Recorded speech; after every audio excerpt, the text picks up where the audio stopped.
it's a financial burden to me when it comes to the local high school in Jamaica to go to Penns. All right, sports family, welcome to another SportGlobe YouTube channel. Welcome to In the Dugout with myself and Rudy. Our game, our culture, our globe. Tonight we're going to be asking a big question. Is Penn Relays still worth it for Jamaican schools? With us, of course, we're going to be looking at the rising cost of the financial pressure, questions and real benefit. Many are asking whether sending our young athletes to the Penn Relays is still worth the sacrifices.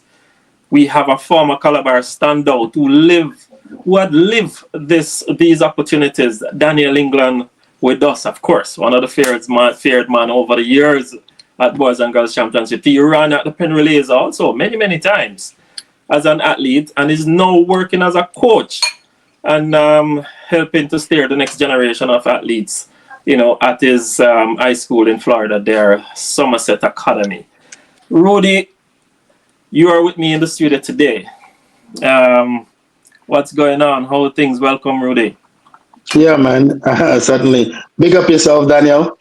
This is a really hot topic tonight, man. I'm really looking forward to, talking and digging down into it.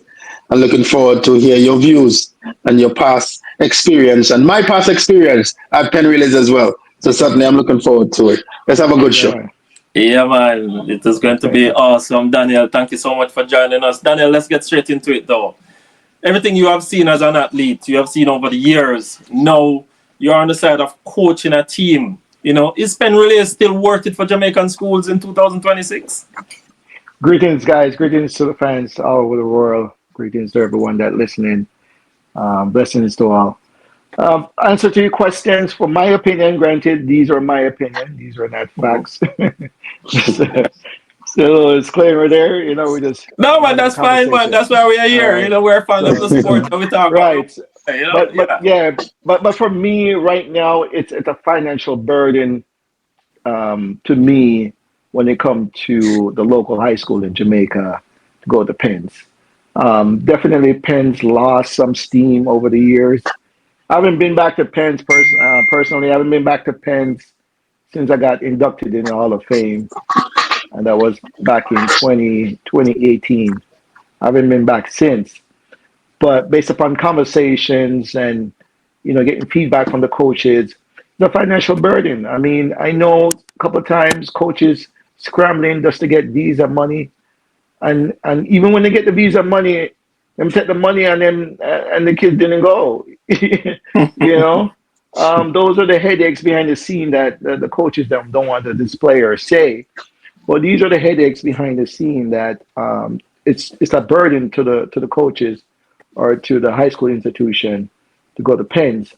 And then when they get there, that's another burden too, because, Jamaica Bickle do help, and the diaspora do help the schools, but I'm talking about a small fraction, right? Yeah. But end of the day, the burden really lies on the diaspora. If the diaspora decide not to do anything, it's just a disaster for a school to leave Jamaica to go to Penns. It is such a burden now, Daniel, because the diaspora have been helping with, Hurricane Melissa. And they have been spending quite a bit on that. So much have been happening. $185 now for to get a visa at the embassy. And of course, as you said, Team Jamaica Bittle, and as we spoke to Team Jamaica Bittle before, in terms of helping the school, and they've been doing a whole lot of work in terms of helping the school, but how much of the school can they help? And if the diaspora fall out, yeah, I do understand what you're saying. If they're not there, then what will happen? Is it still worth it though? No, I don't think it's still worth it, because I remember back in my days, I'm not trying to age myself, but we are on the same boat. we are on the same boat. Don't worry. I'm forever 49, but back in my day, it was like a display of horses. Everyone would bring their top horses to Penn Relays, and it was such a display that everybody gravitated towards it. It was such a nation building event that everybody wants to be a part of it because you've seen the best of the best, Yes. right? It was the best of the best. Now, it's the best of the best. I don't think so because I remember you used to have USA versus the world event that no longer exists. Not to my knowledge, I don't see that exists anymore. But I think they lost steam because at the end of the day, there's no really true benefits for the horses to recognize not only recognize but to be compensated for to be involved in that meet. If I understand what I'm saying. For Yeah. example, we usually get watches, and you get watch and you get a plaque. I don't think you get any watches anymore. I think you get a plaque. And if you Yeah. and if up to them, if you decide they might give a baton. No, they start giving a baton in the relays. No. But I remember the watches, the gold watches. I don't know if it was still gold or not. And I got three, but I remember I give pops one, Yes. and I don't remember any of the other two, Yeah. but definitely those were the prize given for reward winning at Penn Relays. But Daniel, let me ask this question: what changed track and field today? What change do you see that cause you to believe that the Penn Relays is no longer value, um, not only on the Jamaican point, because yes, we're speaking from not only Jamaica, we're talking about the Caribbean islands going in. But what changed in track and field that makes it no, you don't see that value is going to those meets and a meet like Penn Relays anymore. Well, I mean, I know if it's one word, but it's social media Yeah. for sure. Nowadays, you don't really have to. A coach doesn't really have to travel to see an athlete anymore. You have social media for that. Not only that, you have a platform called Clearinghouse that you just register as an athlete, sign it up, you plug your information in, your PBs, your PRs, right? A coach decided to say, hey, I want to look at a 400. I heard about Daniel England. Let me see if it's in Yeah. the system. You type it up, you look. Okay, his numbers match what we're looking for. This episode is sponsored by J&J Garage. Top quality, cheap prices. Garage, we do excellent brakes and clutch repair. Pressure plates, flywheels, disc brake pad, brake shoes, clutches. Any job you have, cars, vans, jeeps, buses, trucks, and tractors. Just call J&J Garage, 1-876-408-3836, 887-7504 for all your pickup and delivery service throughout the 14 parishes. You give them a call because the information is right there. So a lot of those things change. So a coach really don't need to go to Penn Relays to recruit anymore. You got platforms for those now. Save money, save time, sufficient, Yeah. and you just move on to the next athlete. Much easier now, Daniel. But while you represented Calabar at the Penn Relays during those years, though, what would people not understand about representing your school at Penn Relays back then, really? So yes, you can go there, represent your school, and you might get the opportunity for college or university coach to see you, right? But you're on a relay. But what was it worth then going to Penn Relays as an athlete back in because you would have went in the 80s, in the 90s at Penn Relays a couple of times. What was it then? Because I remember, we were always excited about Penn Relays back then and getting to Penn Relays. What was it for you?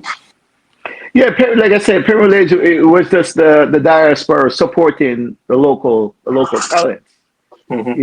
It was the next best thing to chance, when it comes to spectators Yeah. and fans. It was the next best thing because character, you're not going to get that support of character, such as fan base. You know what I mean? So Penn Relays was the next best thing. Not only that, I mean, like I said, you used to have coaches come to the meet. Yeah. And I remember this is an NBC meet. Yeah. So this is a meet that Bill Cosby was promoting hard back then. So you usually see clippings during Bill Cosby's show. That's how big Penn Relays is. But not only that, like I said, it used to be a recruiting tools for college coaches to come. Rather than go to Jamaica, they would come to the Penn Relays and recruit from there, and then they have more dialogue later down in the season. So it used to be a recruiting spot. I Yeah. don't think it is anymore. I want to do a follow-up. I want to do a follow-up Right. question with that though, Daniel, because you Yeah. spoke about the diaspora in terms of the diaspora not there anymore supporting it financially. But when I spoke to some diaspora persons, you know, especially from Team Jamaica Bittle, organizing many things that they still do, is that the diaspora too see this as a big event for them to attend. As you said, that it feels like this is the second half of the Boys and Girls Championship when, you know, when they have Penn Relays. So Penn Relays to me feels like, and to a lot of the diaspora persons, feels like I never get to go to champs, but here I'm having an opportunity to feel what champs feels like. Are we going to be denying them then? If schools start to feel like going to Penn Relays is such a waste of time, are we denying the diaspora that opportunity to be able to celebrate with our young juniors? It's not denying. It's not a matter of denying the opportunity to see these super athletes. You have to stand. You know, money make a lot of things turn, right? Money costs a lot. You know, and normally your program is successful based upon the funds go through that program. A lot of these schools, they want to come. A lot of schools want to come to Penn Relays because they know there's either a financial opportunities, a scholarship opportunities. You know, all these different opportunities are there available. You know what I mean? However, you know, behind the scene, it's a lot. For example, you want to go, you're Mona High School. Okay, Yeah. take out Calabar, KC, whatever. You're Mona High School, and you want to go to Penn Relays. You feel like you have a chance to. You have some horses can be in the race, right?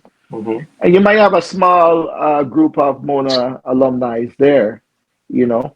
But the bottom line is, if Mona doesn't have the financial support, I mean, what you want him to do? You know, you Yeah. want me to, you know what I mean? You want me to use my last dollar just to entertain the diaspora?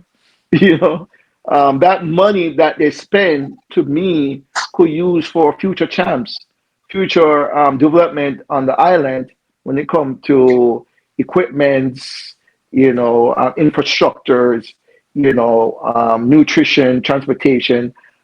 That's what they need. Yeah. That's what they need. You don't need Penn Relays. You know, you need at home. You know, like I always tell people, you know, don't come to me when I win to give me gifts. I want you to give me gifts during training, Yeah. during the 6 9 months I'm Preparation, up to, preparation right. stage. Yeah. Yeah, give me the gifts then. Don't give me gifts when I reach at gifts Penn Relays. I want the gift there. So to me, that's, as an athlete and as a coach, that's the big difference. Yes, the diaspora do support us at Penn Relays. Like you say, it seems like it's like a chance, second chance kind of deal. But for me, why I have that expectation, that financial burden on the small schools, just because you say you want to get involved with Yeah. them in the diaspora. This is my take, all right? And I'm going to just jump in here. Grenada, the boys' secondary school, is sending a team because of the same thing we're talking about, the diaspora. So they have a group out there. They sent a team up last year. They're doing the same thing this year. Now, I don't see the value in Penn Relays anymore. I run at Penn Relays when I was at the University of Memphis. Even today, you don't see the top tier college schools going to Penn Relays anymore. You know what I mean? I never seen Penn Relays as a recruiting tool for universities because it's a relay. It is not any individual event. And so this is my whole thing about it, right? In this time we're living in, everything changed. You know, we have a president who can flip on any given time, and people is now fearful to travel. We look at, there is a war happening right now. The cost of food bringing the price up for flights sky high. So the disadvantage is there on things that are happening now. Now, come January when the team started to plan, they didn't know there was going to be a war. so things happen in between. But I look at it as now you take a team from Jamaica or anywhere in the Caribbean and you say the coach here now is a recruiting tool. And then you go there and something happened. There's a false start. You're done. You're done. Now you spend all this money and you false start. Now, I'm not against the Penn Relays, but I think they should have not only come for Penn Relays. Hey everyone, check out this bump-free spray. It stops the grown hair to show you just one spray. It's that easy. No bumps, no irritation, just smooth skin. Get yours today. I think if athletes coming from the Caribbean get to another meet as well, take the benefit of planning yourself where you can go to another actual competition, where you could probably run a 1 or 2 or 48, the jumps, the throws, all those different things with the small group that you're going to bring. That's how I look at it now. Than just bringing, you bring in five guys and something happened, your false start, you're done. There is no second chance. And you only enter for one race, with a chance in it. And that's one part of it. Second part of it, if there is a money benefit where the school can be benefit, then I'm saying, hey, go for it. But there is no benefit in it. Like you say, it's a plaque. How much plaque you have in your school already? Just to say Penn Relays? So I just look at it as there is no advantage today, in this time. In the 80s, the 90s, yes, there was advantage because it was real running. It was good track and field race. And the way they run Penn Relays, it was just smooth. It was one after the next, and everything was going smooth. But so many hiccups now, and I hear a lot of people, even masters, even some masters gentlemen up here in Toronto that I'm speaking to say, nah, I ain't going to this no more. Going on there, it's raining. It's like so much things now. People really making excuses, not excuses, but the fact of why not to go. But like I said, I don't see the benefit in it. And the time that we had to compete at Penn Relays was definitely a plus. But there's a lot of disadvantage in traveling, and there's a lot of disadvantage in traveling because, like I said, there is no guaranteed, Richard. The $180 will get you a visa. There is no guaranteed. You can spend the money and they turn you down. There is no guarantee on anything. So there's a lot of, it's not that you're planning yourself. And like you said, if the team don't get to go, then you have coaches taking the money or administration taking the money, the team don't go. So there's a lot of things now that is happening. I think we should look for a good quality meet, where a team from the Caribbean could actually go and compete. I will even go as far as the Indo meet, the New Balance Indo meet. It's a different experience for them. Never run indoors. I'm just looking at different things, right? Just my take on it, on that point of it. I don't know what you think about that. Daniel, the Penn Relays, as Rudy says, you mentioned earlier that even the watches that used to be of value to students, yourself back then, is not been given anymore. So there's no real drive to come to Penn Relays apart from maybe, the diaspora getting to see the students run. Yeah. Pretty much what it is. And right now, the diaspora is getting to see the students run on TV. Everybody can see champs from wherever they are in the diaspora now, unlike before. Yeah. Right? Yeah. Before, we never have the opportunity of seeing Penn Relays, on TV, and we never have the opportunity of seeing champs on TV from a diaspora perspective, right? Right. But Rudy just sort of went there a while ago, but I want you to go there. What are some of the things then that can make Penn Relays becomes more attractive, for students, athletes from these schools in Jamaica and across the Caribbean to come to this particular festival or carnival that they have it to be, that is over 100 years old and going? What can be so attractive? Is it money, put in money so the school can get money to take back home to help with their programs? You allude to it. Talk to us a little bit about what your thinking is, if they were supposed to do stuff. What is it that you're looking for them to do? Right, and just to add on Rudy illustration, it's like a small margin of error, right? Transition, small margin of error. Like I said, you have all these financial restraints, right, just to get your horses in the show. Right, you get to the show, one person false start. All that went down to vacation, You know, Yeah. in Yeah. our time, it's fishing. You know, time to Yeah. go fishing, right?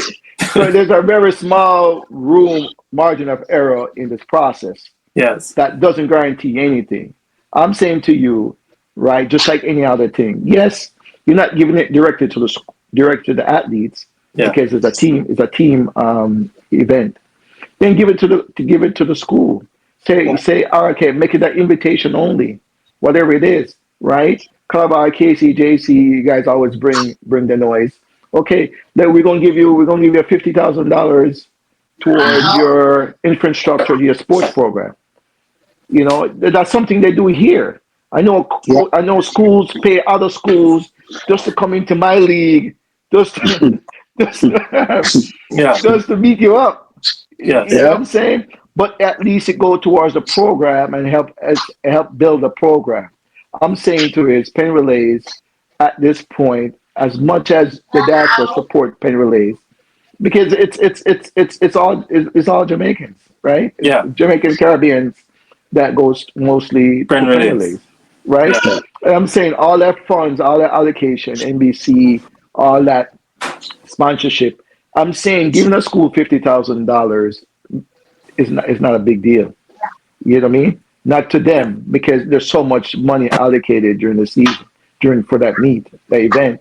Make it interesting and say, okay, guys, Yeah. I know it's a financial restraint, but guess what? They offering us $50,000 to show up, right? Yeah. Not to win, not to do anything. To You show show up, up. you get $50,000, right? That's an incentive. But to come and say you being there is an incentive, it's like, come on, man, not because It's you put nothing. a lipstick on a pig, it's still a pig, It, it's you it's know. a total. Is it a total waste of time to go to Penn Relays for these schools It, in it's it's not waste of time. It's waste of resources. waste of resources? Waste of resources because that money that you spend could that be 10 grand for transportation, airfares, visa. It Yeah. could be 10 grand. That's 10 grand you could use for camps. Yeah. That's Because 10 I grand Yeah. guarantee less. I'm guaranteed that 10 grand you spend for pen relays that you got nothing back from it, right? Come chance time, you're gonna need that money. You're Yes. gonna Yeah. need that money. You're gonna need it for nutrition, medication, whatever you need for your athletes, you're gonna need that. So what I'm saying to you is, it's we come so far ahead now that for a team to leave their country to participate into another country, I mean they do it for the pros. Look at the pros. The pros get appearance fees Yeah. Yeah.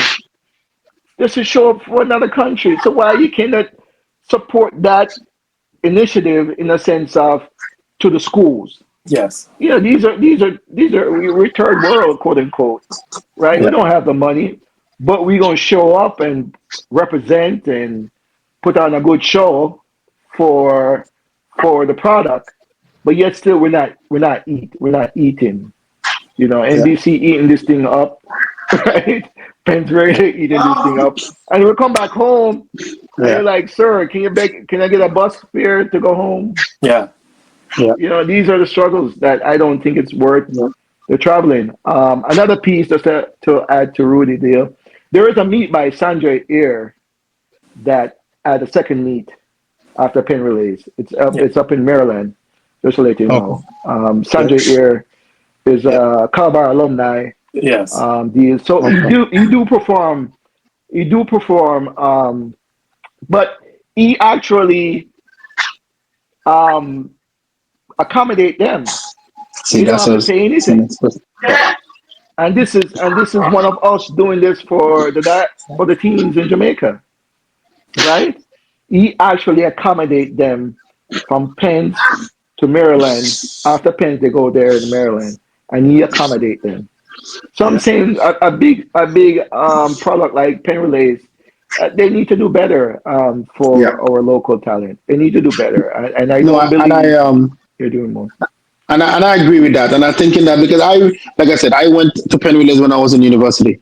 So I don't know the breakdown of Penn Relays, but I really thought Penn Relays was at least taking care of something. There is no initiative. There is nothing. There is no incentive.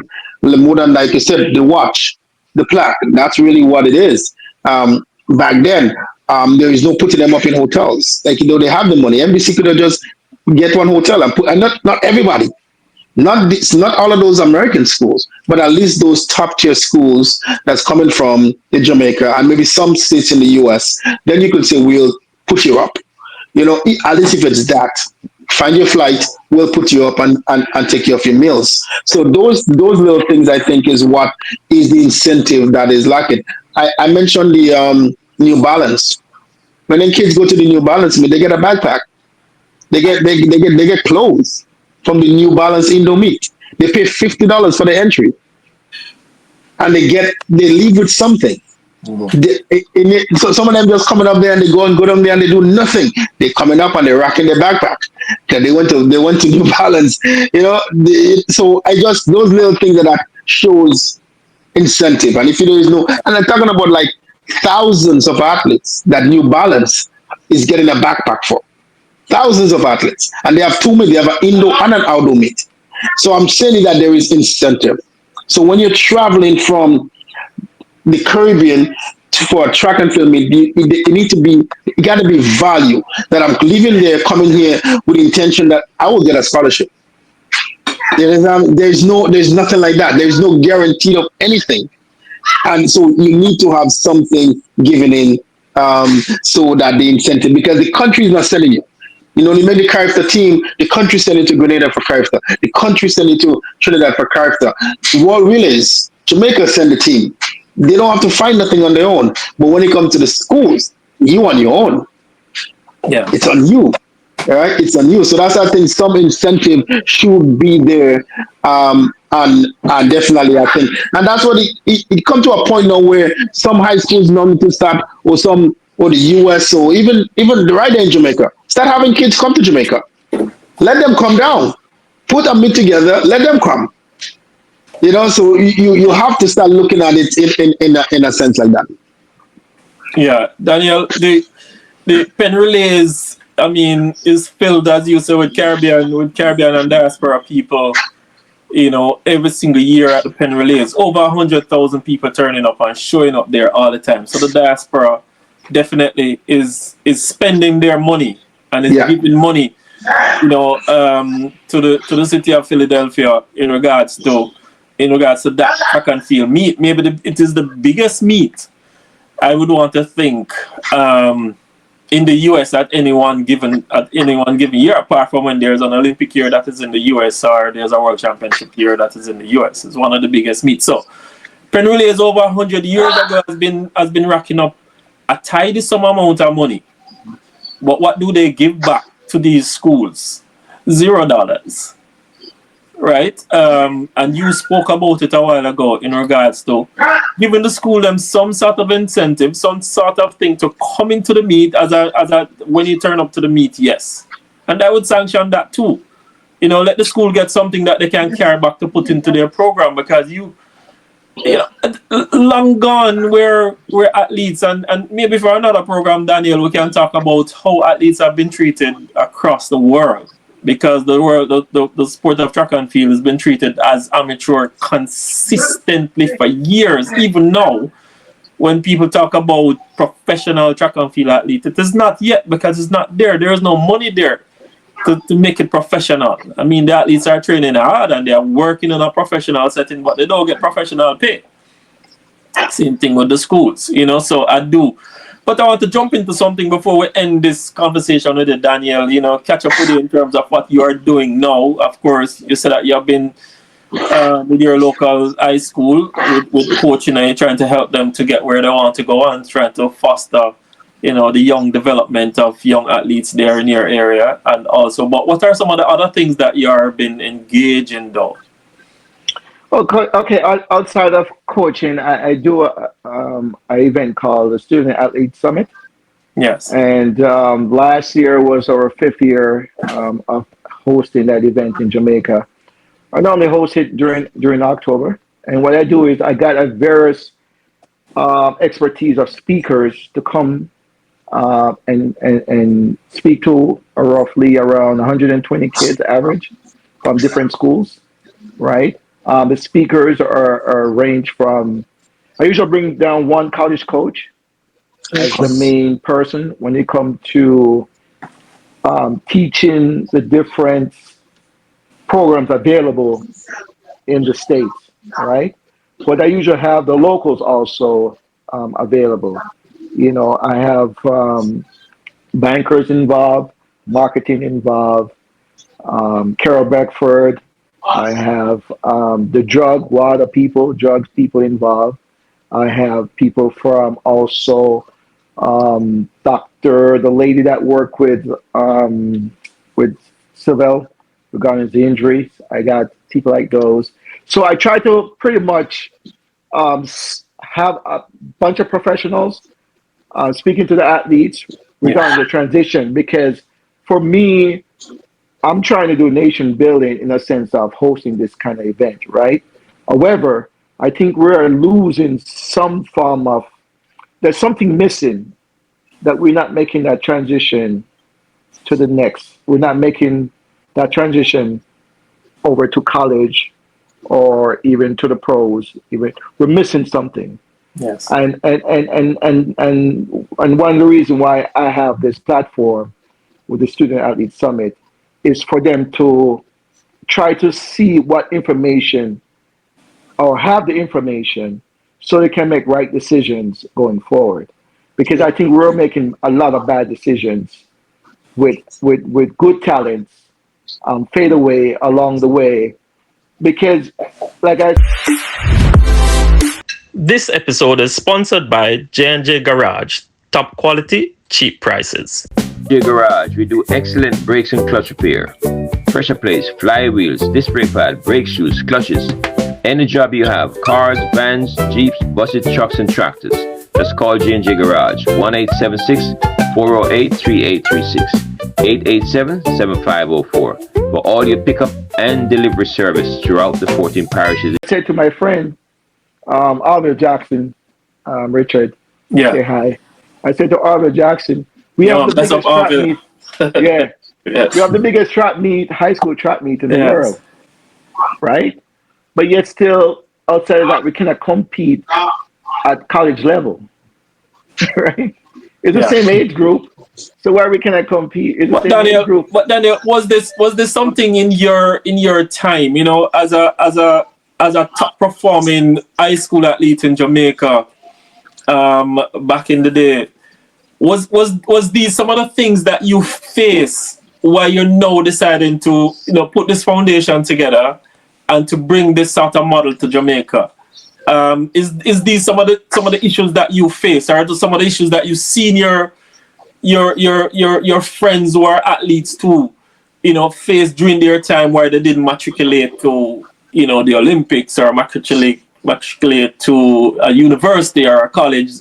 Is this some of the personal reason that you would have faced?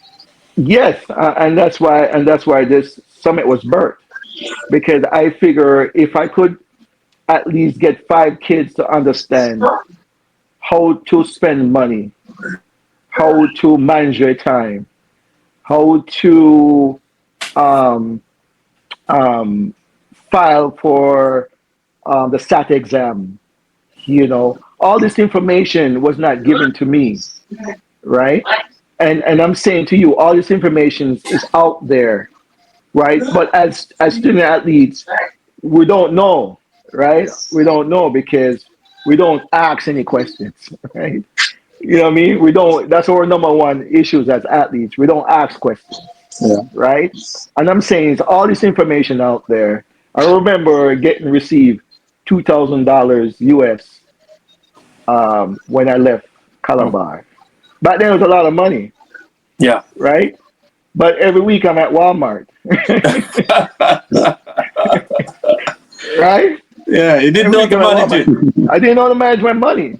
So therefore I bring in a banker to speak to the athletes. When you first get that $1,000, $1 million, these are the ideas you want to do to, you know, keep that money within your family, you know, future investment, whatever it is. But I wish I had those information as a young athlete. I wish I do. You know, I wish I know that, you know, you can send an email out to a coach and say, I'm interested in coming to school. This is my personal best time. Please let me know if there's a position can fit your program. Your program. A simple email like that to a coach, to a school you want to go. Never so had effective. that. Never We never had have that that. back then. No, we never have that information. No. Yeah. You know what I mean? So what I'm trying to do is bring all these professionals to these athletes so they can make better decisions and be more prepared for the next transition, because we're failing outside the high school, going to college, going to the pro. We're failing, and I think it's lack of information. It's not lack of talent, it's lack of information. Like I said, you have the NCAA, you see one Jamaican in the finals, if that much. And we and in high school we dominate. But I think the information just needs to be spread. And that's what I've been doing for the last 5 years is create a summit and with a bunch of professionals, and there we share their experience with the young athletes so they could make better decisions. Daniel, I must applaud you for that effort, and But Daniel, with that program, with that summit, with that summit you have, right? Yes. Do you see is that the summit? Did you put it on or see it necessary because of the hunger of the generation of athletes that you have now have this sort of the same passion that you had when you was competing, to say, listen, I see this passion in them. I want to do something like this to move them to so that they can follow themselves. Or the athletes today that you have don't have that passion that you had, but you still wanted to do it because you see that times have changed for sure. And they wouldn't get another Daniel. They wouldn't get another me. Even though on our days we running 46 points, that was fast for us then.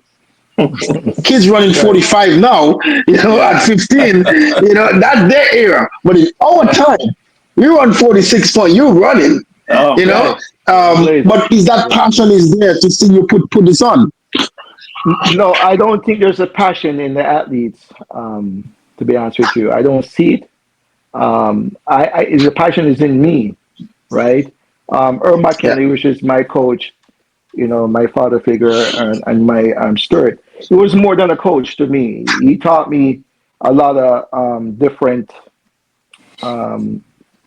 things, and one of the things I'm trying to implement is for me is nation building, right? I'm trying to build a nation, right, that is able to come back and give back, and that's why I say there's no passion, because if there's a passion for them, they would have that same passion to give back.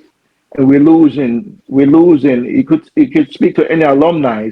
Most alumni right now, they're people our age, The young kids. Yeah. The young kids, I'm done, I'm out. See ya. Yeah. You know what I mean? Yeah, they're done. Passion. In and out. Yeah. You know what I mean? Yeah. So what I'm trying to do is, if I feel like if I sow a seed in a student athletes and they benefit from it, I feel like they will come back and do the same. Yeah. So that's all I'm trying to do is sow a seed. Yeah. So I see it. It's good. Yeah. Daniel, we have to talk to you about that entire foundation that you have, at another time. But we really appreciate you coming. Hey, Rudy, Daniel fastest 400 meters was 46.90. What? 46.45. It was, Daniel. That's what it is. I went back and look at the time. 46.45. Yeah, somewhere there. Yeah, but split. I have 45 splits. Yeah. He was a real contender, Rudy. I know Rudy run 46 as well too, Daniel. Yeah. And I split 45, yeah. Right. Split 45. Yeah. Daniel was even a better 200 meter runner because he was not as tall, Rudy. Very small guy during that time. Hey Daniel, I want to ask you a quick question though, Your best 200 meters, was it up against Powell? Donovan Powell? Was it your best 200 meter race? Because I've seen you done many other races, but I don't know, that one seemed to always stick out in everybody's mind. Donovan Powell was a Safa brother, Rudy, just to let you know. So if you think a Safa was great, Donovan Powell was something at champs. He was something at champs, but I mean, I don't know. But was it your favorite 200 though? Was it No, best no, it was 200? not. No, it was not. It was not. It was not. It wasn't. It was the most iconic race, but it Yeah, wasn't the best race. You know wasn't what the I'm saying? best race. It wasn't the best race at all. Yeah, But just the idea that I was on my last hoorah at because champs. I've been chance because I've been winning for the last 3 years. Yes. So this is my fourth year winning the same event 4 times in a row. Yeah. You know what I mean? So regardless of who's behind me or ahead of me, I would Hey, Rudy, still beat them. this guy here, Daniel England, at Boys and Girls Champs. Well, it was Boys Boys Champs chance. then, eh? Boys chance. Right? Yeah, it was Boys, boys chance. Boys boys, yeah. Champs then. Yeah. Yeah. So I remember a race. It was 87 when he got the baton. I think it was 4x4. I don't remember. It was Kira Johnson that he ran all the way down. Kira Johnson from Camperdown. Yeah, That he in the ran the four. guy all Yeah, the in the way four. down in a 4x400 meters race. That was something, So he was a small guy, but he was a dangerous guy back then, Rudy. Yeah. I tell you, Yeah. very Yeah, I did. dangerous. 4x4 is something, and that's why 4x4 in Jamaica is one of the events that it doesn't matter what, you have to stay and ensure that you get to see this really event at any Boys and Girls Championships at all. It is. Well, You think the 100 Richie, meters are the thing? Is the 4x4? nah, the 4x4, and we always say that I never won the baton anything, but I want to chase somebody down. I said, don't give it the baton first. Because I want to let the person pass me. I had to run somebody down. And I tell them, and it come to a point where I stopped going last. At one point, I said, no, let me just go second or third. And I stopped going last because I said, by the time I get the baton, I'm ahead. And I can't see nobody. But I remember I was doing a mixed relay in not a mixed relay at DMR in the Cayman Islands, and I'm coming around the last turn to the straightaway, and I glanced in the coach running off the track and said, "Slow down, you have a 300-meter lead." It's like I was just still flying, and he said, "Slow down." I split a 45.9 in the race, and it's like I was just gone. We don't want to even thinking. I wasn't even chasing nobody. So listen, man. Daniel had a coach that would never say Relays slow down at all. He would Relays was just fun, yeah. What you doing, boy? What you doing? But Daniel, I remember something, and I don't want to let it go now, though. But I have to talk about some of these memories because it was quality memory. Because Rudy, let me tell you something. Daniel England is the only student athlete I've seen at champs. Whether it is Boys and Girls Champs, or whether it is champs, or whether it is Boys Champs or Girls Champs, is the only student athlete I've seen sat in the stands and watch run. And when he lost, because he had lost the 200 meters in his final year at champs, at Boys Champs, right, to Asafa Poel brother, Donovan. And I see girls cry, live in high water. I've never witnessed that at champs ever again. Never, ever. Yeah, it was iconic. Like I said, it was an iconic people race. love so much. Yeah, it's an iconic race. I want to tell you, love so much, right? That when he had lost, the fans cried, water, living.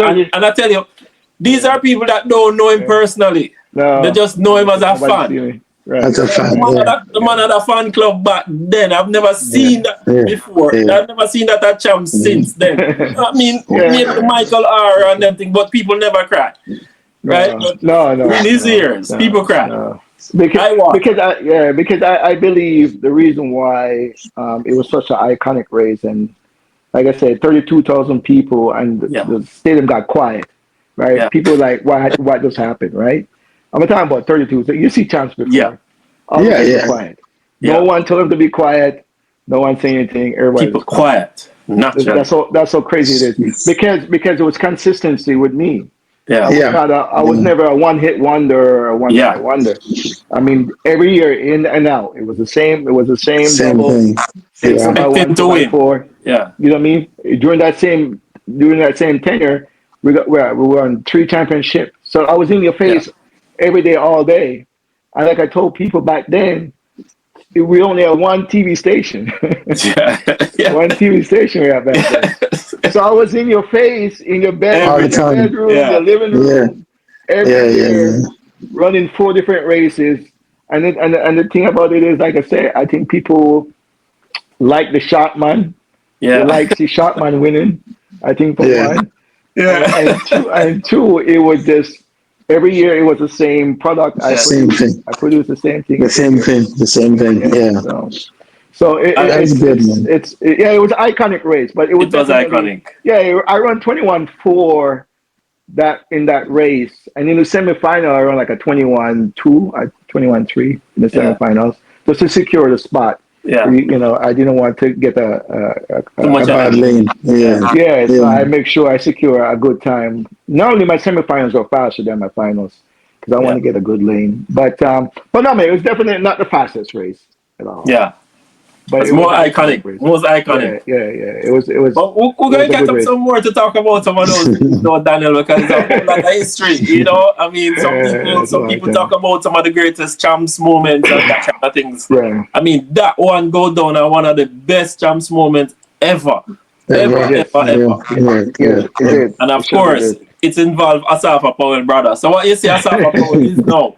If Asafa Powell brother had what Asafa have now, just imagine Just what would imagine. happen. But we have to Yeah. talk about that another time, Daniel, you know, because Yeah, man. I'm you know, here. it is fantastic to see what's going on now with student athletes as well, you know. So we appreciate you coming, Daniel, and Surely. Thank you, man. stopping It's in a with us pleasure and to talking meet you, about man. it.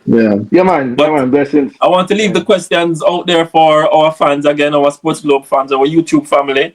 You know, do you think that our student athletes should still be going to the Penn Relays? Do you think it is worth it going to the Penn Relays still? Do you think that we should be spending this money to go?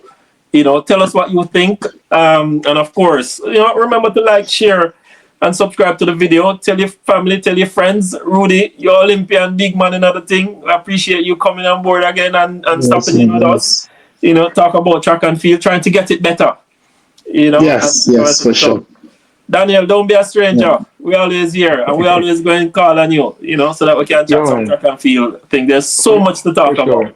Yeah, man. All right? For sure. Appreciate it. Remember, The future Sports track and Globe. field needs it. Right. Yeah, man. Remember, Sports Yeah. Globe is our game, our culture, our globe. Thank you very much, fans and family. And we do appreciate it every single day. We love it. We love it. We love it. We love it. We appreciate it. Leave your comments and share your views with us. Thanks again. All right, guys. Appreciate it.